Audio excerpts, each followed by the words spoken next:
Assim vai nos dizer a gloriosa palavra de Deus para nós nesta noite. Então Zorobabel, filho de Salatiel, e Josué, filho de Josadaque, o sumo sacerdote, e todo o resto do povo atenderam à voz do Senhor seu Deus e às palavras do profeta Ageu, as quais o Senhor seu Deus o tinha mandado dizer. E o povo temeu diante do Senhor. Então Ageu, o enviado do Senhor, falou ao povo segundo a mensagem do Senhor, dizendo: Eu sou convosco, diz o Senhor. O Senhor despertou o espírito de Zorobabel, filho de Salatiel, governador de Judá, e o espírito de Josué, filho de Josadaque, o sumo sacerdote, e o espírito do resto de todo o povo. Eles vieram e se puseram ao trabalho na casa do Senhor dos exércitos, seu Deus, ao 24º dia do 6º mês. Oremos mais uma vez. Senhor, obrigado pela tua palavra. Tira de nós toda preocupação, toda distração, e fale conosco essa noite. Nós queremos ouvir a tua voz, porque é o Senhor quem fala conosco. Oramos assim, em nome de Jesus. Amém. Meu querido irmão, minha querida irmã, eu queria iniciar fazendo a seguinte pergunta para você: como anda as suas prioridades? Quais são as suas prioridades que você estabeleceu na virada do ano, de 2025 para 2026? Quais são as suas prioridades?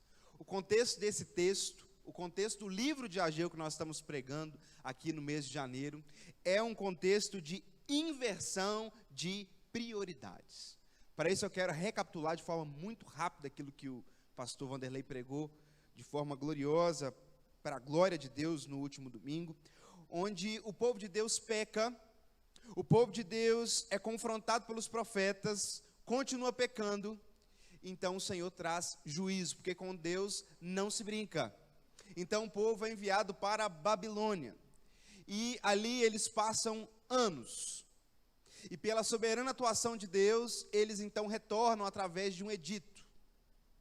70 anos se passam, eles retornam para casa, e então, entusiasmados, eles começam a construir o templo. Mas começam a enfrentar oposição, porque servir a Deus não é fácil. Então, quando você começa a obedecer ao Senhor, espere problemas. Problemas virão, dificuldades, ataques e oposição. E então o povo, os samaritanos, aquele povo híbrido, misturado, eles falam: não, deixa a gente ajudar vocês a reconstruir o templo. Eles estavam bem certos de que essa mistura religiosa não agradava ao Senhor. Eles falaram: não, obrigado, a gente já aprendeu que esse negócio de misturar a adoração não dá certo. Então a gente mesmo reconstrói. Então, diante dessa negativa, os samaritanos começaram, e eles começaram a se opor à reconstrução do templo, até que o imperador, até que o rei se opusesse, fizesse um decreto: vocês estão proibidos de continuar a reconstrução do templo. Então o povo fica desanimado e ficam postergando agora a construção. Eles agora focam em outras coisas, em outras prioridades. Está tão difícil reconstruir esse templo, está tantos problemas, tanta oposição, vamos focar em outras coisas? E agora eles estavam insatisfeitos, querendo mais, acostumados a não ter o templo, a não adorar o Senhor no templo, e oposições aconteciam, a economia não ia bem, eles não estavam pobres, mas a economia não estava do jeito no qual eles queriam, e segundo eles agora não era tempo de reconstruir.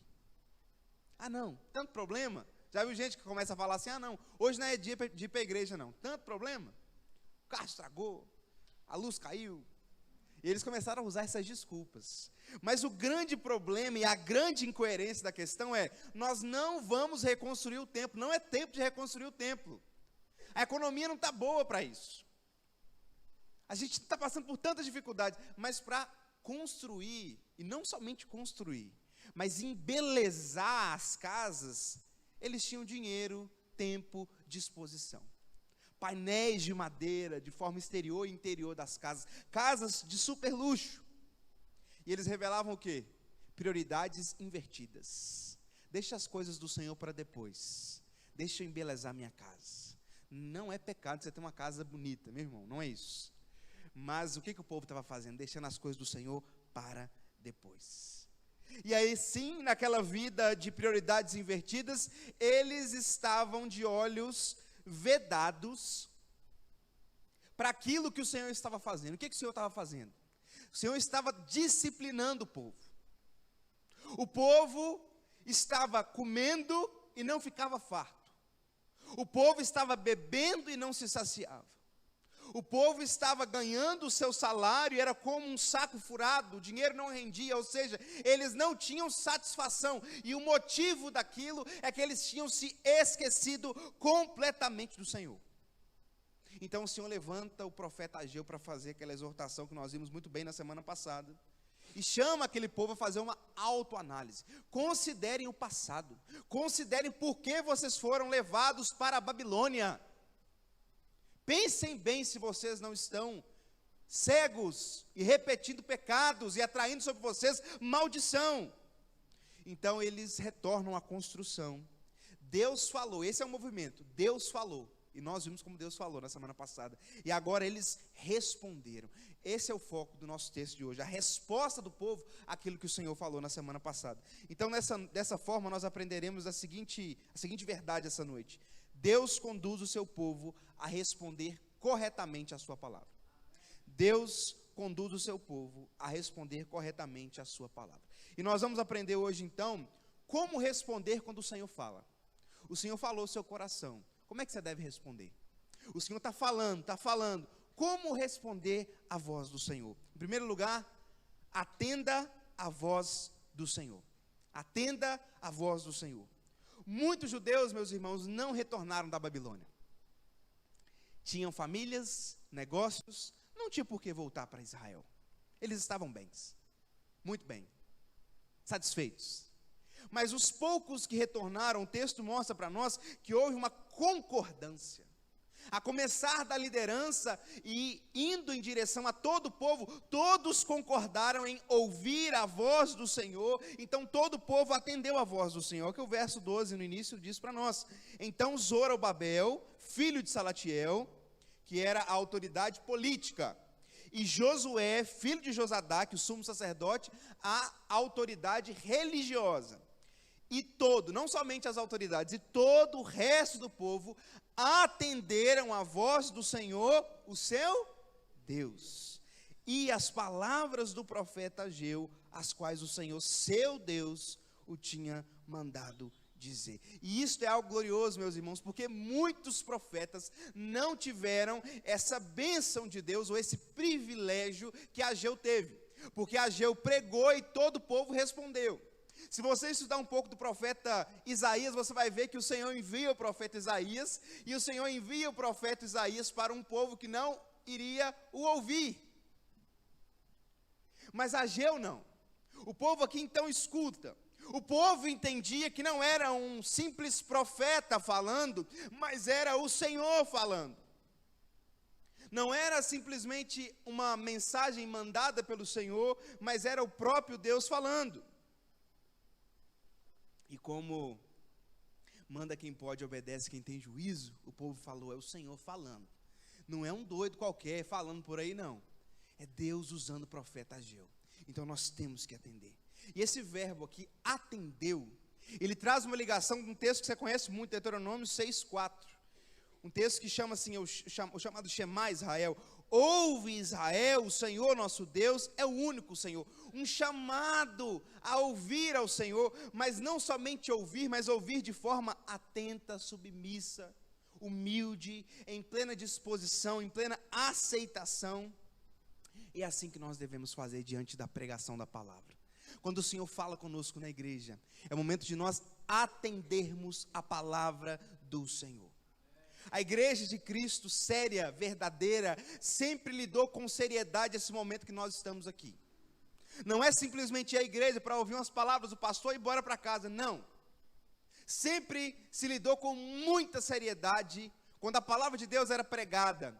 Nós temos algumas frases, por exemplo, João Calvino diz assim: quando a palavra de Deus é fielmente pregada, devemos recebê-la não como palavra de homens, mas como a própria palavra de Deus. O príncipe dos pregadores, Spurgeon, disse assim: quando a escritura é proclamada com fidelidade, Deus está falando com o seu povo. Nós temos muitos irmãos piedosos, às vezes com pouco conhecimento bíblico, que vão atrás de vários profetas da cidade, querendo uma profetada, uma revelação. E muitas vezes nós vemos uma sede desses irmãos em saber o que Deus está falando. Mas muitas vezes a gente não tem essa mesma sede em igrejas sérias, que entendem que a revelação do Senhor está aqui.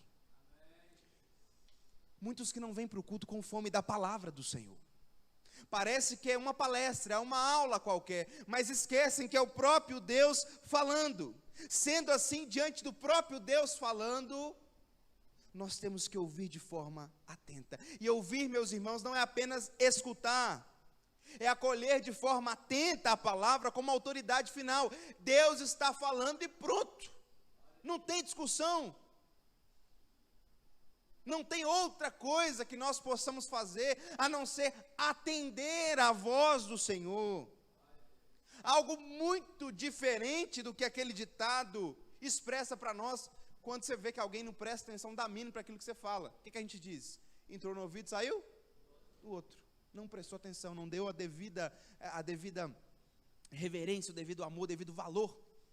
Nós não podemos ser assim com a palavra de Deus. Então eu te pergunto, será que você tem dado atenção à palavra de Deus pregada?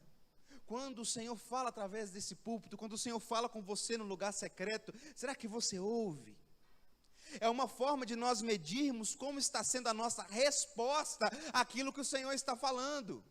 E nós temos uma responsabilidade. Você vai ver nas 7 cartas ao Apocalipse, que nós temos a seguinte expressão: ouça aquilo que o Senhor diz à igreja. Nós temos a responsabilidade humana de estarmos atentos ouvindo aquilo que o Senhor está dizendo. Porque o pregador não está aqui falando de si mesmo. O pregador não fica a semana falando, deixa eu inventar alguma abobrinha, ou deixa eu tirar alguma coisa aqui, que eu estudei no seminário para falar. Não, nós estamos na presença do Senhor, do Deus Todo-Poderoso, o dono da igreja, sendo confrontado por Ele, para alimentar o seu rebanho, e nós também somos rebanhos do bom pastor. Então é a palavra do Senhor. O pregador, ele é como esse microfone, ele emite, ele é instrumento. Nós temos que falar aquilo que o Senhor diz. É por isso que o foco precisa estar não no pregador, mas na pregação. A atenção deve estar na mensagem que o Senhor Deus diz. Mas me perdoe, meu irmão, a nossa atenção, na grande parte das vezes, se perde muito rápido. Ainda mais numa geração onde nós estamos acostumados a ligar as nossas televisões, os nossos televisores, abrir o Netflix, abrir o Instagram, e é movimento, informação, é cor, ação. Aí você chega domingo e tem alguém aqui na frente, parado, não estou dando mortal, não estou pulando de prédio, eu estou com um livro aberto pregando o santo evangelho de Jesus, e a nossa mente não consegue ficar atenta. E às vezes nós vamos fazendo o que na vida? Nós vamos prestando atenção nas roupas. Ó, fulano de tal veio com tal roupa. Aí nós vamos prestando atenção na roupa do pregador, nos erros de português, no celular que toca, deixa eu ver aqui as mensagens. Nós ficamos pensando o que nós faremos depois. Será que eu coloquei o feijão para descongelar? Será que eu paguei aquele boleto? E a gente vai fazendo isso e nós vamos desapercebidos, passando onde o próprio Satanás vai tirando e vai colhendo as sementes, porque nós, na nossa responsabilidade, estamos falhando. Oh, meus irmãos, a gente presta atenção no irmão do lado, a gente presta atenção na moça que passa. Se nós estivéssemos, me perdoe mais uma vez, diante de um tribunal, com uma causa na justiça, e se o juiz estivesse falando como então vai ficar o resultado, qual vai ser o veredito final, você ficaria atento, você ligaria o seu telefone, você gravaria se a causa era em seu favor ou não. Quando terminasse, você ia perguntar para Deus e o mundo, e aí, você viu como é que foi, eu perdi alguma coisa? Mas às vezes quando o Senhor fala, a gente está contando as horas para ir embora. Uma vez por semana que você vem, o Senhor está falando, e você quer ir embora fazer o que de mais útil? Oh, meus irmãos, na vida nós vamos focando em notícias políticas, fofocas de famosos, conflitos na família, e atentamente vamos nos alimentando disso. E a palavra de Deus deixando de escanteio. Ouça atentamente a palavra de Deus e se policie. Como é que você tem lidado com a palavra de Deus? Se necessário for, use estratégias. Eu tenho dificuldade, pastor, tem TDAH hoje, todo mundo tem TDAH. Até mesmo o pessoal não tem nem laudo, tem e fala que tem TDAH, virou moda. Coloca na bio lá do Instagram, TDAH. Acha que é bonito, todo mundo fala que tem TDAH agora, né? Mas se você tem TDAH, tem estratégias para isso. Traz o papelzinho, anota, te ajuda a atenção. Desliga o telefone, coloca no modo avião, chega mais cedo. Usa o banheiro antes, se for possível. Tem vezes que acontecem emergências. Aquele irmãozinho que não para de conversar na hora do culto, exorta ele em amor, irmão. Em nome de Jesus, né? Vamos ouvir a palavra do Senhor. Meus irmãos, os nossos símbolos de fé, e de forma resumida, ele vai dizer assim para nós: devemos ouvir a pregação com atenção, com preparação e com oração. Recebê-la com fé e amor, guardá-la no coração e praticá-la na vida. Deixa eu trazer para o bom e velho português, para o nosso cotidiano. Sabe quando você fala assim, eu vou no rodízio hoje? O irmão Geraldo paga um rodízio para nós. Você fica o quê? O dia todo sem comer, preparando para receber e comer o rodízio. Não pode pecar não, hein? Cuidado com a gula. Aí tem gente que vem para o culto, não ora, não lê Bíblia, vem correndo, brigando com a esposa, criança gritando, galinha pintadinha tocando, sem atenção, sem preparação, e chegam na igreja como se fosse um teatro, assistir um espetáculo, falta de preparação, e depois você reclama, não entendi nada da pregação, Deus não falou comigo, falta de preparação e reverência. Então eu quero te desafiar a começar a orar pelo pregador, sim, para que ele ouça a voz do Senhor na preparação da mensagem, mas pelo seu coração. Senhor, me ajude a prestar atenção, fale comigo, venha com expectativa, no seu devocional, lendo a Bíblia, fale com o Senhor, fale comigo, me ilumine, Senhor. Ore para que haja mais atenção e menos distração, e menos desatenção. Ouça a voz do Senhor, porque a fé vem pelo ouvir e ouvir a palavra do Senhor. Antes de praticar, de fazer algo, é você ouvir, é você atender, é você prestar atenção. Avalie se você tem dado a devida atenção à palavra de Deus. Nós só podemos ouvir a palavra do Senhor, sabe por quê? Isso é um privilégio para poucos. Porque a palavra encarnada, Jesus Cristo, o verbo se encarnou, e ele então morreu por nós naquela cruz, ele ressuscitou, vivo está, e agora nós vivemos uma vida onde que ele rompe a surdez do nosso coração, e agora o homem, o velho homem, ele está cego, surdo para a mensagem do evangelho, mas quem é nova criatura em Cristo Jesus, todas as coisas fizeram novas, e agora a surdez se rompeu, e agora você pode ouvir a voz do Senhor. Isso é um privilégio, ouça a voz do Senhor. Pastor, como responder ao Senhor quando Ele fala? Atenda a voz do Senhor, mas em segundo lugar, tema o Senhor. Tema o Senhor. O povo ouviu atentamente e o povo temeu ao Senhor. Verso 12, finalzinho do verso 12, meus irmãos. O que vai nos dizer? E o povo? Diante de quem? E o povo temeu diante do Senhor. As duas coisas andam juntas. Ouvir ao Senhor e ter temor ao Senhor, ou seja, o coração daquele povo foi tocado pela mensagem do Senhor, e eles responderam de forma reverente, respeitosa, de forma humilde. Existe outro texto do Novo Testamento que eu gosto muito, você podia colocar para mim aí? 1 Coríntios 14, verso número 25. Por que Paulo dá orientação e ele fala assim, ó, se aquele que for orar em línguas, ele deve buscar o dom de tradução. E é melhor do que orar, é a profecia, é a pregação.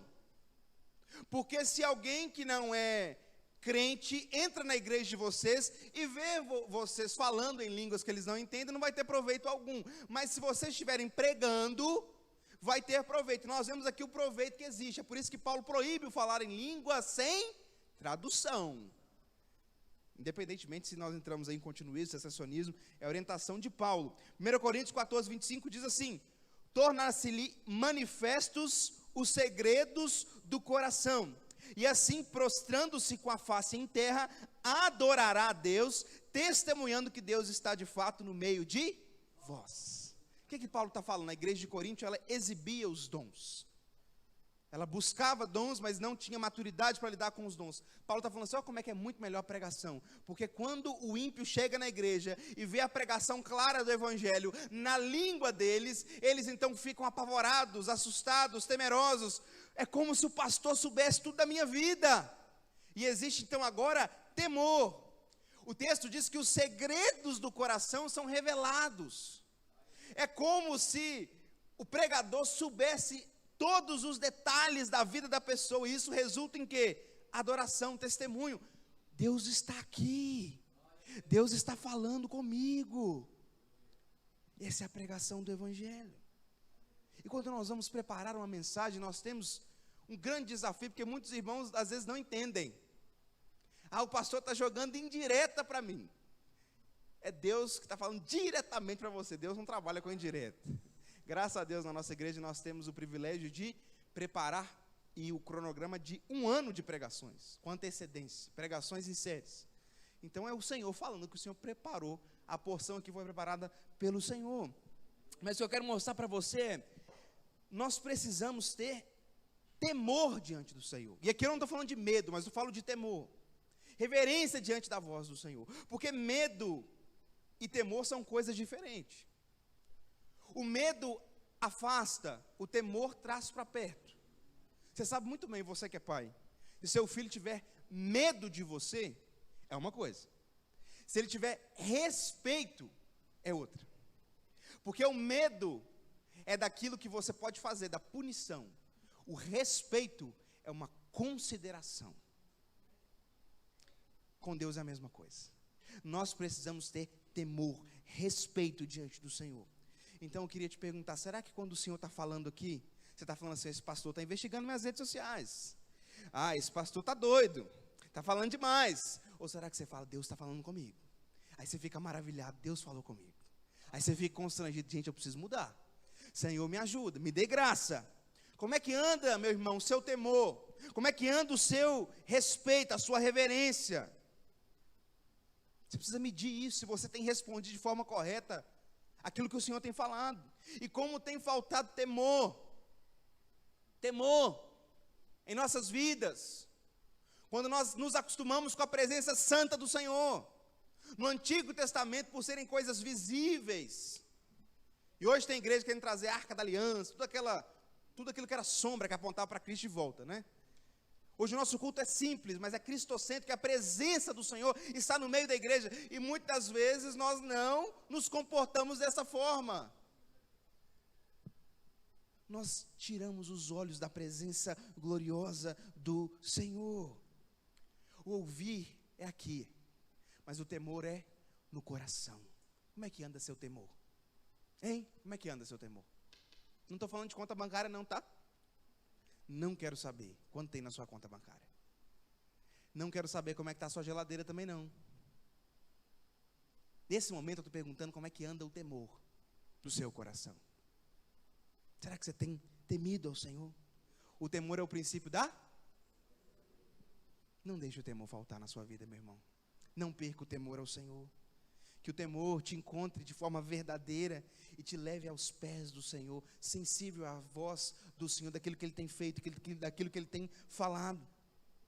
Nós não tememos a Deus por causa de um medo do juízo sobre nós, porque a ira do Pai recaiu sobre o Filho amado, o Cordeiro que foi imolado, Jesus Cristo. Não existe condenação para nós que estamos em Cristo Jesus. Nós ouvimos o Senhor, porque nós podemos ouvir, porque Jesus pagou o preço, porque o véu se rasgou, e nós ouvimos de forma atenta, reverente. Nós temos temor, porque Jesus viveu uma vida de total temor ao Pai, e nos ensina isso. Então deixa eu te fazer esse desafio. Vamos trocar? Trocar o que, pastor? Vamos trocar o medo do seu coração, do futuro.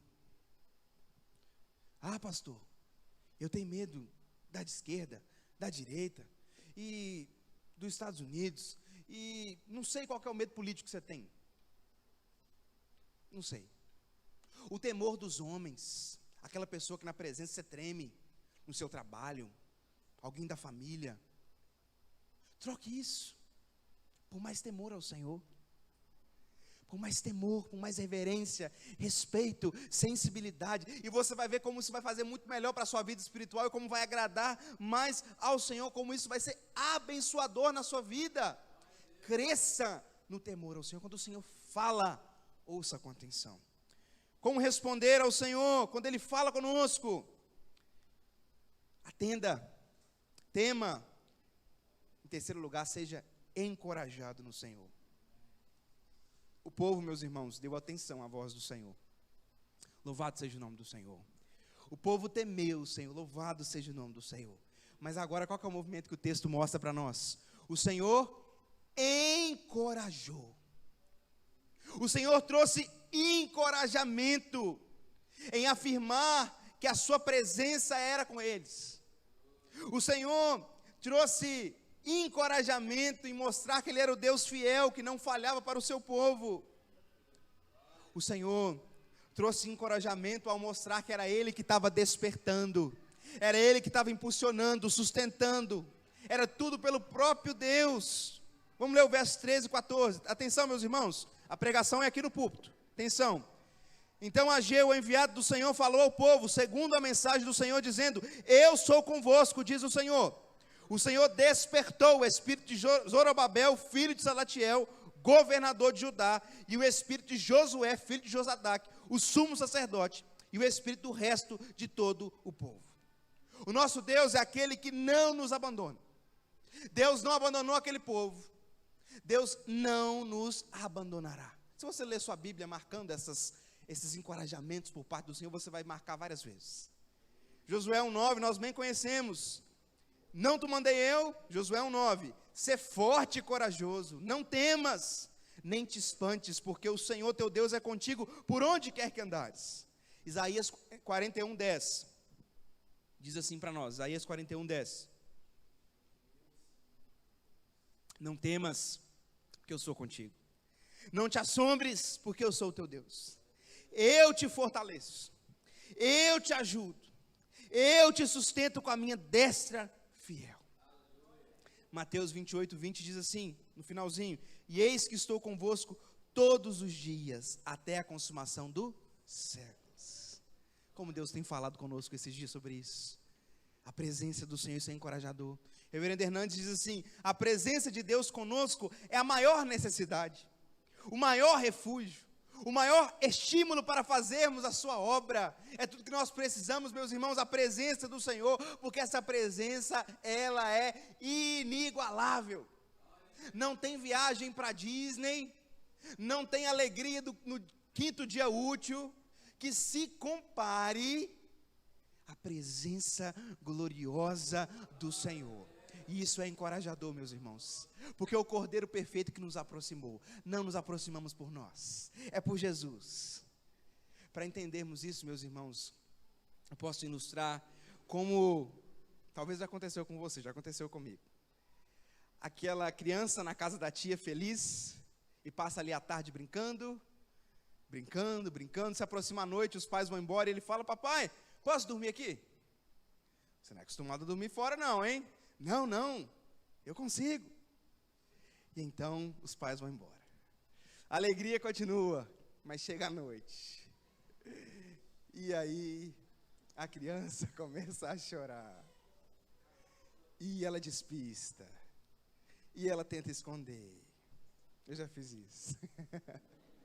E aí a tia liga para o pai: ó, vem buscar porque fulano de tal não está dormindo não. Então, a criança fica na expectativa, sem graça, mas o pai e a mãe chegam, corre para o braço do pai. É um alívio, é um suspiro de alívio, de segurança. Graças a Deus estou seguro de volta. Por que eu fui pedir para ficar aqui? Isso é aquilo que a presença do Senhor faz conosco. É um encorajamento, é uma segurança, é um suspirar que você pode dar toda segunda-feira, de que você está nas mãos onipotentes do Senhor. O nosso Deus está conosco sempre, Ele não te larga. Se fosse depender de você largava Ele. Mas o Senhor não nos larga porque Ele é fiel. Louvado seja o nome do Senhor. E o nosso Deus também, e isso Ele deixou claro para aquele povo, mas deixa claro para nós também que é Ele que toma a iniciativa. Nós somos instrumentos, é Deus quem faz a sua obra, Ele faz através de nós. Deixa eu te dizer, não existe força e bem espiritual em você, meu querido. Você não aceita Jesus, é Ele que te aceitou. Você reconhece Ele porque Ele te quis. Se o Senhor tirar a mão de você, você não consegue viver uma jornada de crente sozinho, não. É o Senhor. A perseverança, a preservação na fé, ela vem do Senhor, porque não existe bem nenhum em nós. Para você não achar que é o pastor Daniel falando aqui, eu queria que você abrisse 2 textos. Dedinho em Ageu e vamos lá para o Novo Testamento. Vamos em Filipenses, depois vamos em 1 João, rapidinho, e a gente já volta para cá. Filipenses 2,13. O texto vai assim nos dizer, e depois 1 João 4,19.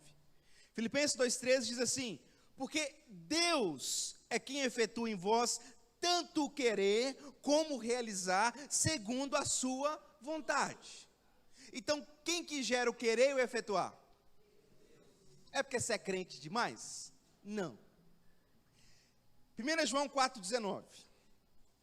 Você conhece esse também.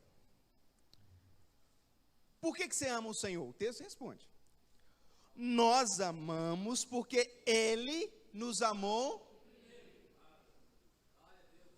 Ué, irmão, mas quem te amou primeiro? Quem que gerou o desejo de você querer ao Senhor? A fé é dom de quem? É tudo Deus. E louvado seja o Senhor. Porque o trono é dele, a glória é para Ele, é por Ele e para Ele são todas as coisas. E o povo então foi invadido com esse encorajamento: nós vamos reconstruir o templo, mas o Senhor está conosco, e é Ele que está despertando o nosso coração para fazer isso, não é ideia nossa, não vamos fazer algo pela nossa iniciativa e nossa força do braço, mas é pelo Senhor. A expansão do reino é o Senhor quem sustenta, é o Senhor quem toma a iniciativa. E para você entender bem, eu vou usar outra ilustração da segurança e o sentimento que eles tiveram. A criança que chega na escola doida para aprender a ler e escrever, e os coleguinhas ali escrevendo e ela não consegue, e a professora com dó chega lá e faz o quê? Deixa eu te ajudar a escrever seu nome. É praticamente a professora que escreve, né? O que ele chega em casa e faz? E fala: papai, eu consegui escrever meu nome. Vem cá para você ver. Ou seja, eles tinham um sentimento de tanta alegria, de tanta graça, de Deus fazendo algo, de Deus conduzindo, de Deus usando eles. E assim eu quero te perguntar dessa forma: o que será que tem encorajado o seu coração para você dar conta de enfrentar os problemas e dificuldades que você passa? Porque se for pregadorzinho, herege da internet, como um que fala lindos e lindas, tal de Dave, alguma coisa, isso aí não permanece. Se você depender de coachings e livros de autoajuda, isso não vai te sustentar. Porque isso não mexe com o coração. Isso traz um ânimo exterior. E de alguma medida talvez sirva para você ler um livro de autoajuda, não sei. Mas eu estou falando de algo que vai na alma. Um encorajamento que te levanta no dia que você está mais abatido, que você não quer nem levantar da cama, e é o Senhor que te sustenta. É esse encorajamento disponível para nós, porque o sustento e a presença do Senhor nos basta. Porque quando você está cansado e desanimado e sem esperança para continuar, você olha para a cruz e você lembra do Cordeiro que foi morto, e agora por isso ele está com você, e agora por isso o sustento e a provisão está sobre a sua vida.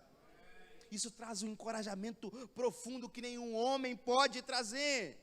Então eu quero te dizer essa noite, talvez você olhe para o seu coração e fale: pastor, está faltando ânimo, está faltando encorajamento, está faltando disposição.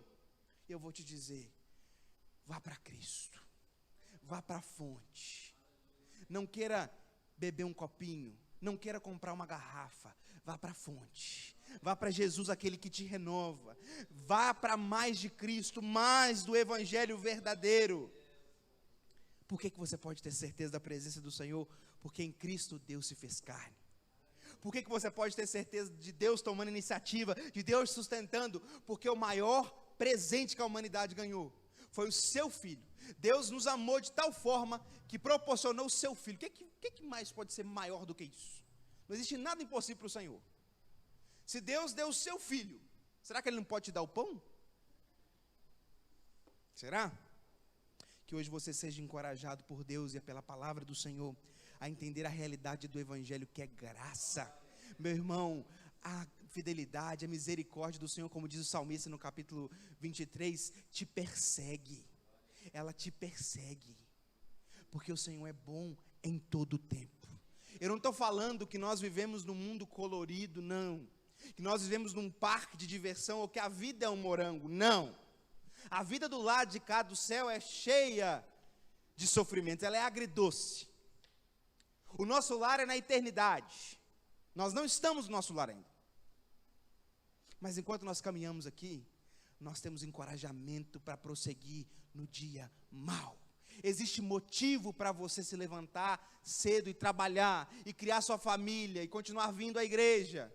Existe motivação suficiente para isso. Como responder ao Senhor quando Ele fala: dê atenção, tenha temor, de forma gloriosa, seja encorajado no Senhor, mas por fim, haja para e no Senhor. Ação. O povo agiu para e no Senhor. Vamos ler comigo? Ageu 13, 15, finalizando o texto, que vai nos dizer assim, a parte B do versículo 13. Eles vieram e se puseram ao trabalho na casa do Senhor dos Exércitos, seu Deus, ao 24º dia do 6º mês. O povo colocou a mão na massa, o povo partiu para a prática, para a ação, para a obediência. Eles agora trabalharam para voltar à reconstrução do templo. E por que templo, pastor? Templo. Isso aqui é muito importante, porque é onde nós nos reunimos, é um lugar consagrado ao Senhor. Mas no Novo Testamento, nós somos o templo do Espírito. Mas isso não vai justificar para você ficar na sua casa e ser um desigrejado, tá? Uma coisa não tem nada a ver com a outra. Nós, os templos do Espírito, nos reunimos num local para adorar ao Senhor. Mas o templo tinha um significado muito maior. E apontava para Cristo. Porque ir ao templo era o quê? Era a evangelização da época. Um templo erguido era onde os povos das nações pagãs, gentílicas, iam para Israel para conhecer o Deus de Israel através do templo. O templo era o lugar onde o povo tinha perdão. Era onde o povo demonstrava gratidão. Era onde o povo adorava. Era onde a presença do Senhor se manifestava. Então o templo era algo muito mais supremo e muito mais significativo do que a igreja hoje. Tem a sua continuidade, mas é porque ela apontava para Cristo. E agora eles vão trabalhar nesse lugar de adoração, perdão, gratidão, evangelização, mas tudo isso fizeram na dependência do Senhor, porque foi o Senhor que despertou eles, é o que nós já vimos. Mas quando que eles fizeram isso? Fizeram na dependência, mas quando? Olha o verso 15. Ao 24º dia do... Meus irmãos, eles demoraram 24 dias após a mensagem do Senhor para começar. Aí você fala assim, nossa, que povo atrasado, né? Deve ser brasileiro. Não. A maioria dos estudiosos vai concordar que foi um tempo de preparação, de limpeza, de buscar os especialistas, porque as coisas do Senhor são com muito zelo. Então eles não estavam totalmente parados, mas ruminando, meditando e refletindo naquilo que Deus tinha falado e se preparando para colocar a mão na massa, agir. E hoje, quando nós olhamos para o povo de Deus, nós vemos a mesma situação de Ageu. Não um povo se preparando, se organizando, mas um povo, como no início dos versos, um povo paralisado com as suas desculpas, com o seu mundo, com os seus interesses, e deixando as coisas do Senhor para lá. Existe uma pesquisa que diz que 20% da igreja se levanta para servir em algum ministério, e 80% senta e vai embora. Se todo mundo tem pelo menos um dom, logo a grande maioria da igreja está enterrando os seus dons e prestará conta diante do Senhor.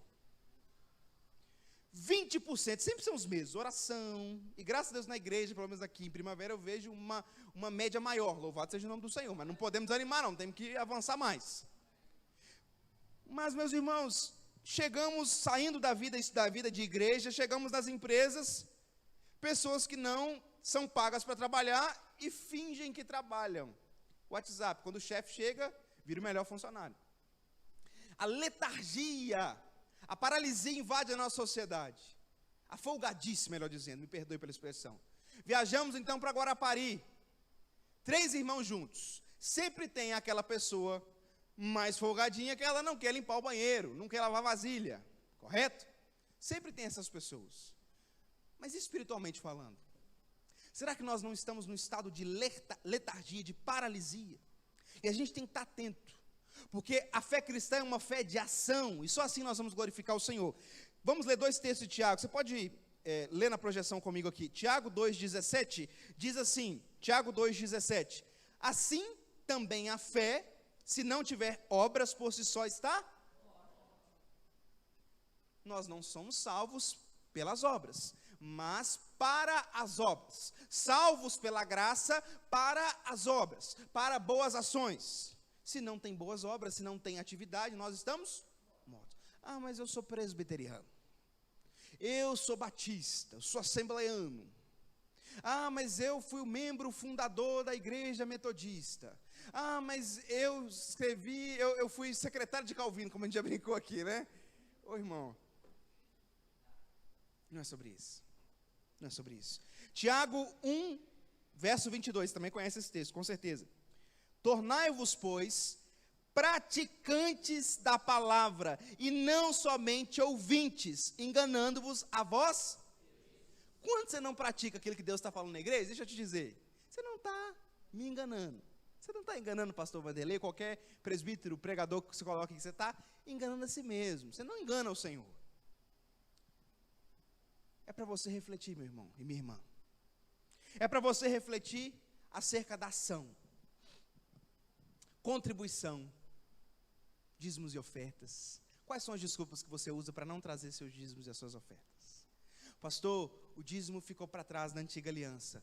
Ok, na nova aliança, então, você quer falar dessa forma, você entende dessa forma. Agora é 100% do Senhor. O dízimo para nós no Novo Testamento, ele é um piso, é daí para mais. Mas eu nunca vi alguém com dificuldade com o dízimo e brigando na igreja para dar 30%. Mas eu quero dar 30%.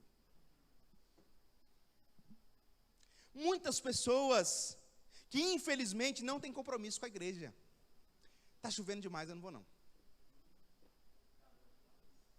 Muito calor, muito frio. Mas Deus não te deu um carro que você orou tanto. Não, mas é porque meu carro não pode, lavei ele hoje. Nós vamos orar para Deus tirar o carro então, hein? E aí? Falta de compromisso, falta de tempo com o Senhor. Um professor do seminário dizia assim, é você que faz sua agenda, e se você não se programar, o diabo te entrega uma agenda prontinha, quando você acorda? E lá não tem tempo para Deus, é isso mesmo. Não ore, não leia a Bíblia, você acha que ao longo do dia, o mundo que jaz no maligno vai te conduzir aos pés do Senhor? Nananina, não vai. Dia do Senhor, domingo é dia do Senhor. O que significa domingo? Dia do Senhor. A antiga aliança, ela terminava no 7º dia, o povo descansando. A nova aliança, porque o dia que Cristo ressuscitou, nós começamos a semana descansados em Cristo Jesus. Domingo é a prioridade, é dia do Senhor. Não é se você ficar bitolado, mas é aquilo que vai te atrapalhar a buscar o Senhor, você corta, porque domingo é dia do Senhor. Ou seja, meus irmãos, tantas coisas que nós não temos agido. Tantas desculpas, falta de prioridade, senso de incapacidade. Mas eu não tenho capacidade para fazer isso, mas é tanta coisa para me fazer, tantos deveres, tantas atividades. Colossenses 3, 23, 24 vai assim nos dizer, tudo quanto fizerdes, fazei de todo o coração, como para o Senhor, e não para homens, ciente que recebereis do Senhor a recompensa da herança, a Cristo Senhor é que estáis servindo. Não sirva porque as pessoas vão bater no seu ombrinho. Não espere um tempo certo para servir, não espere o momento certo para servir. Sirva, haja, e através de Cristo Jesus, que nós podemos servir. Nós não fazemos algo para ser aceito, já somos aceitos em Cristo Jesus.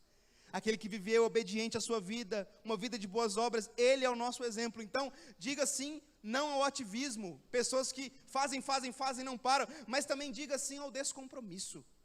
Diga não ao descompromisso, diga não ao ativismo e diga sim a uma vida frutífera centrada em Cristo Jesus. O que você precisa largar, meu irmão? O que você precisa fazer? Procurar o líder do ministério, professar sua fé, batizar, voltar a contribuir, ler a Bíblia, devocional, jogar aquelas roupas fora, apagar aquele aplicativo, sair daquele grupo, abandonar aquele pecado, liberar perdão, não sei. É ação, o Senhor vai tocar no seu coração. Quando Deus fala por sua palavra, a única resposta aceitável é a nossa obediência. A única evidência de que alguém de fato ouviu ao Senhor é uma vida de obediência. Que hoje seja dia de uma ação prática, de você se planejar para agir e obedecer e priorizar o nosso Deus. Deus conduz o seu povo a responder corretamente a sua palavra. Então como é que eu vou responder o Senhor quando Ele fala? E já chama aqui o ministério de louvor. Atenda a voz do Senhor. Tema o Senhor, seja encorajado no Senhor e haja para e no Senhor. Concluindo, meus irmãos, deixa eu dizer uma coisa, chega de desculpas, acabou. Não é hora, não é momento, vou deixar para depois, preciso fazer isso primeiro. Depois você lê o que algumas pessoas falaram com Jesus. Ô Jesus, depois eu te sigo, tem que fazer isso, tem que enterrar fulano e tal, depois você vê. Hoje o Senhor está te chamando a voltar, a buscá-lo em primeiro lugar, a voltar ao lugar de dependência, de obediência, a deixar um pouco os seus prazeres, escolhas, vidas, lazer, conforto, um pouquinho de lado e focar mais no Senhor. Tirar um pouco o olhar dos seus interesses, esquecer de você e focar no reino de Deus, em Deus. Cabe a você responder de forma positiva ou negativa. O crente verdadeiro, cheio do Espírito, ele dá atenção à voz do Senhor. Ele caminha em temor, ele age encorajado por Deus, para que assim o nosso Deus seja glorificado, para que nós vivamos encorajados diante desse dia dias maus que nós temos vivido. Então, eu queria te chamar hoje para sair desse lugar de apenas ouvinte de sermão, frequentador de igreja, que vem domingo após domingo e nada muda na vida. Sair do lugar da inércia, sair do lugar do comodismo, da superficialidade, da crítica e permanecer no lugar de obediência, permanecer na videira, buscar ao Senhor, priorizar ao Senhor, buscar o reino de Deus, o seu reino e a sua justiça, porque as demais coisas serão acrescentadas. Para de buscar as demais coisas. Para de buscar as demais coisas. Para de buscar as demais coisas. Foca no Senhor. Tira a capa de religiosidade, de crítica, de avaliador de sermão, de avaliador de culto, de frequentador ativista, de bater o cartão, de vir por vir. Volta ao primeiro amor. Volta à presença do Senhor. Volta à presença gloriosa de Deus. A dependência do Senhor. Porque o nosso Deus é glorioso e maravilhoso. Use essa canção como uma oração. Nós vamos cantar brevemente. Fique de pé.